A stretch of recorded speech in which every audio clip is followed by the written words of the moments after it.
Welcome everybody, my name is Mr. Llama and today I'm bringing you a PvP. This is going to be between the red Protoss Switch spawning down in the bottom left hand corner and the blue Protoss colMinigun spawning up in the top right hand corner, and Switch requesting the information of if Minigun is streaming right now, possibly to go ahead and use that to his benefit. Of course, there are a lot of players who do stream cheat, unfortunately.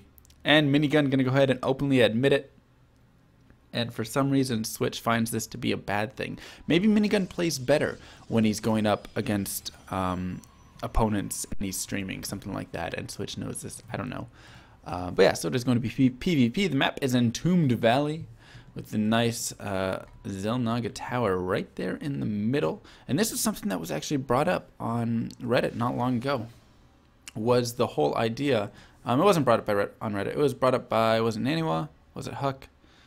Who was it that brought it up? I can't remember, but somebody brought it up and they were like, watchtowers suck. That's basically what they said. And I was like, whoa, what do you mean? I love watchtowers. They're great for all the vision. I can just send a Zergling over to that tower, then I know it's coming. But no, it kind of makes sense actually when you like take a step back and you look at it and you're like, watchtowers provide so much information and they give information to the player that's in the lead. So it really starts to push the game even more in that player's favor. Such as if I'm a player and let's say I'm a Protoss player, and I have control of the watchtower. Let's say it's like Cloud Kingdom. I have control of both the watchtowers. I can see your counterattacks coming at me. So when you're a Zerg player or Terran player, whatever it is, and you're trying to like swing around to my third base really quickly to get a counterattack while I'm trying to push up and take a fourth base or push over to your third. If I can see that coming, well then you know what, I can warp in some units there, have them warped in, have them ready for everything to go ahead and be done there, and I can you know be ready to be prepared to defend against that. And so I keep that lead, and then I of course keep that watchtower, and it just keeps me in a fine position. So it really keeps me from, or keeps the Zerg player or Terran player, whoever's the opponent, from being able to swing in and change the shift the game. I don't have to scout as well because hey, I just have a single link hanging out over there at the watchtower. I see everything that's coming over, or a single zealot or probe or whatever it is. So it does kind of make sense, you know. Of course, going back into StarCraft 1 days, Brood War, there were no watchtowers, so you just had to have better scouting information. You had to scout more before you attacked. You had to make sure your army was in position, everything like that.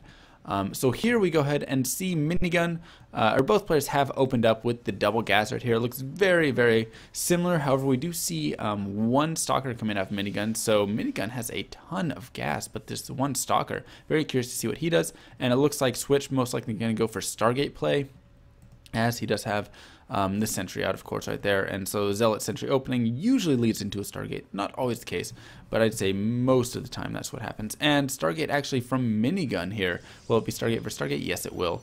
So Stargate for Stargate, and Switch gets in there and says, dude, what are you doing? He saw how much gas he was banking up. He saw how many assimilators, or how long he was going with the assimilators there and gathering gas. And nope, just gonna be a Stargate instead. But he does have a lot of extra gas over his opponent, as you can see right there. That is also because his opponent did open up with the sentry.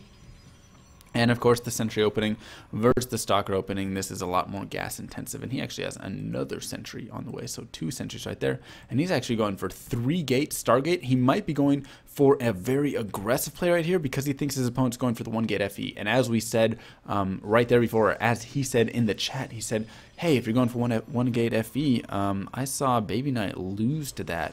I think he was saying he saw Baby Knight lose to that.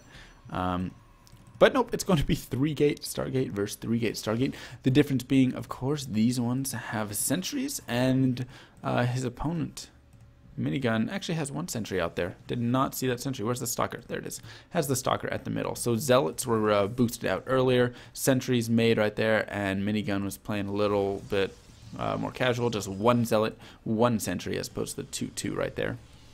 So Phoenix underway for both players right here. Phoenix can actually get in and scout the other Phoenix, and he's actually going to be able to pull away without taking shots. So of course, if they were within range, these would just constantly go and kill off this Phoenix right here because they can move and shoot, of course, as everybody knows. And if you didn't know that, well, that's a cool tip. Phoenix move and shoot, and they're actually going to get a free probe kill right here. Very nice pickup. Always nice to get those little wins like that. He needs to be careful though with this stalker.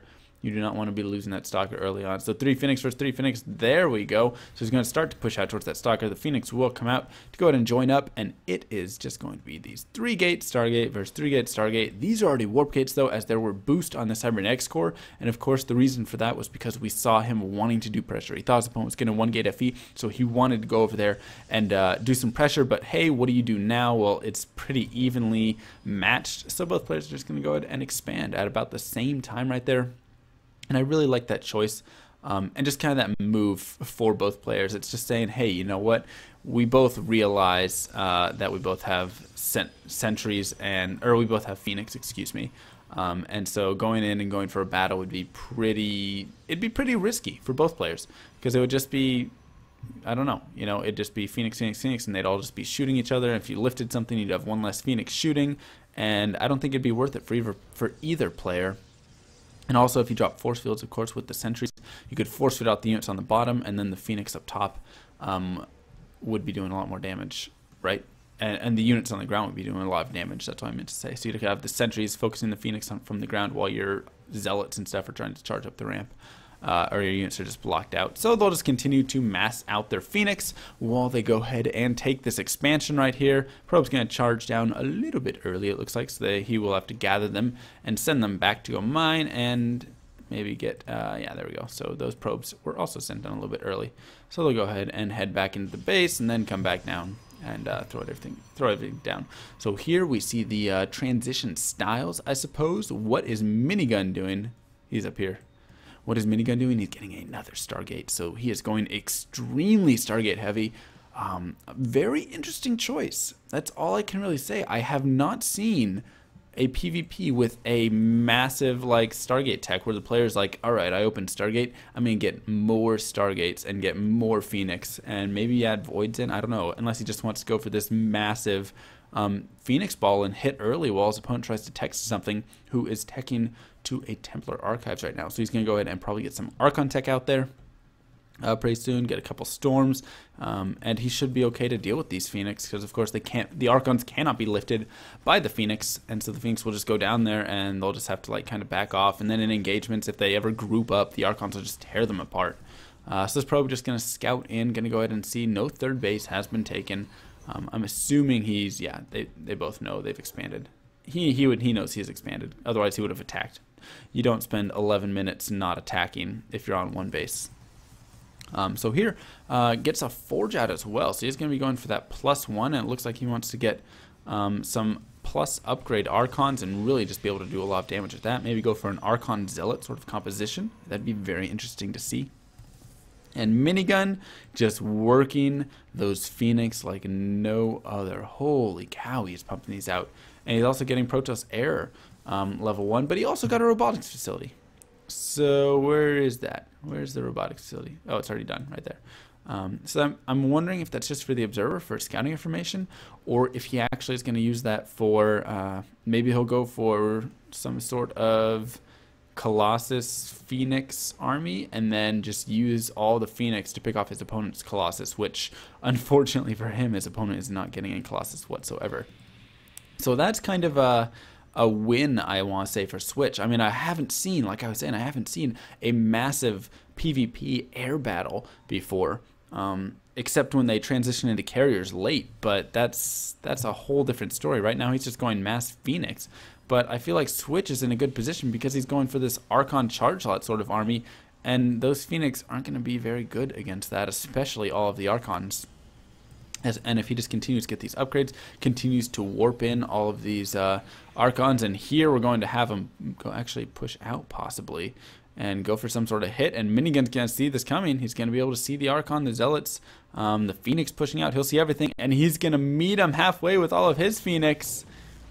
And he might be able to get in range. He has to be careful, though, with the Archons. Yes, he's going to have to back off, it looks like, a little bit. And what is he going to do? He's taking this third expansion right here. He does not have any units. He has gone massively for simply this Phoenix army. It looks like Switch is just going to say, you know what, I'm just going to send everything up to this third base, possibly over here, and send back the Archons to defend against the Phoenix. I like that choice. But he needs to be careful not to leave these units out in the middle of the field. Here the Phoenix are going to go ahead and fly by. They will scout all the other Phoenix. And all of these ground units are going to all get picked up and murdered. Holy cow. Poor Switch. I liked him sending back. He says it too. No, stop.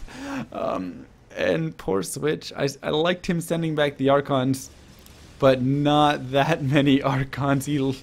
He sent back every single Archon, and now he is just getting absolutely murdered. Minigun is doing so much damage. Here come the Archons, and still Minigun, I don't think, has anything to deal with them. So the Archons can just start to push forward now, and Minigun is still in trouble, even though he just killed off like 30 supply worth of units. He can't really engage into this. The Archon's just going to continue doing some damage right here. He's going to try and move in with whatever he has. Stalkers are underway. They're just going to continue pushing forward. He can lift those if he wants. He needs to be careful not to group up. So many losses right there from these Archons. They're doing so much damage, and Minigun might just lose this third base right here. I don't think he really has anything whatsoever to counter these Archons. You have to remember, Archons are not armored units, so the Immortal that he had out only does 20 damage instead of the 50 damage that he would have liked to have seen. And here he can actually use these Stalkers to kind of focus down this Nexus if he wants, keep a couple Archons in the back for some protection. I mean, I love this unit composition of Switch, and it's perfectly countering Minigun's unit composition. If he continues to push forward, he could be fine. I think he could win this game if he just charged right in now. Instead, he's doing all of this time delaying and going for Minigun's army. Yes, he's getting some more warpins, but I don't know, is Minigun going to be able to hold this or not? I'm not sure that he will. As I said before, Mass Phoenix, not the best when it is purely Mass Phoenix. So he's going to start pushing forward now, taking out the Nexus over here. I'd like to see Switch expand to a third at this time, something like that. Nexus is going to fall, and is he just going to continue pushing his way up to some sort of victory? He has now taken the supply lead, so even suffering all of those losses, Switch moving into a great position. He's going to go ahead and get all of his units up that ramp. The Phoenix are just chilling out. That is so much supply that's not doing anything. There are a couple Void Raids in there, and he still has some units, but I don't know if Minigun's really going to have enough to deal with this. The Phoenix grouping up, coming in, trying to do whatever damage they can. They need to be so careful. Looks like they're able to do decent damage. If these Archons can get focused down, all of these Phoenix can pick everything else up. They're just going to charge through and say, you know what, forget it, we're going for it. And Minigun's actually going to hold this as he picks everything off right here, uses all of the Phoenix, able to lift every single unit up. There's only one Archon left on the ground, and Switch says, why are you so good? Minigun's down to one base. He had no units whatsoever except this mass amount of Phoenix. He had to play that perfectly against all those Archons, the Void Ray, the Stalkers, the Immortals, focus them down in the meantime while all of these Phoenix charge forward. And he says, I thought I won, man. Yeah, no, I thought you had a good chance of winning too right there. But he was able to kill off those Archons. I mean, wow, so well done. And look at how many Phoenix he still has right here. This is still one of the most sizable forces that I've seen of Phoenix. He's going to get in and actually pick off all these probes while the cannons do finish up. He doesn't even care. He's going to lose a couple of Phoenix, but he's going to kill all these probes off and feel pretty happy about it. And will he get out? Will it Archon get a shot off? No, it will not. So a lot of probes have been lost right there. It is 32 to 25. We're going to see Minigun taking an expansion again, not retaking his third yet, which I don't know. Is he going to send a probe over there? Yes, he will. I was going to say, when you're kind of behind like that, you want to play some extra macro, especially when your opponent is kind of stuck in his own base. And right now, Switch is like, what do I do, man? I need to get out some more Archons, because that was the big key. That was the big killer right there. But even then, Minigun able to hold that off somehow amazingly. So I don't know what exactly is Switch to do at this point. Is he just going to try and make another Archon Zealot charge? He has to know that his opponent is going for something like this, such as the double expand, which is what I'm trying to say. But Switch is still in a great position, right? He's still up in workers. He's up in supply. He's up in army. He's got the two bases to this just started second base and a third base that's underway. So if he waits too long, We're going to see Minigun really get back into this. If he just makes a push now, it could be his saving grace. Here we go. He's going to start pushing out right now. Will the Phoenix be able to get in there and disrupt this army enough? Will they get picked off? How is this battle going to go? As we saw, it could really go either way. We've seen Switch absolutely murder with this army, and at the same time, we've seen Minigun's Phoenix just fly in and do so much damage. Here, it looks like we are going to have, I love this. Minigun's just like walking across the map, and Switch is walking across the map, and Minigun's just like floating right around him. Like, well, I can't directly engage him because of those Archons, but I can just get a nice good scout. He's going to start getting some units lined up along the wall right here. It looks like he's going to go ahead and go for it. Needs to keep those Archons spread. Really needs to have those so he can focus fire against the Phoenix in the event that they do come in. There is charge for these Zealots. Here they come. We are going to see them move forward, and they're going to get a pickup on everything as the Archons just start to push forward. They're just going to focus down all the units instead. I actually like that decision because now that everything has been picked off, Minigun has no units left to go ahead and attack these Archons on the ground, and that is it. GG from Minigun and Switch going to win this game. What an amazingly inventive, excuse me, and creative PvP. One of the better games that I've ever seen because it was just so abnormal. No Colossus, right? It was Giant Phoenix versus Archon, Charge Lot Stalker getting picked up. Wow. Just a great game to watch. So my name is MrLlama. I hope you guys enjoyed this cast, and I will see you guys next time.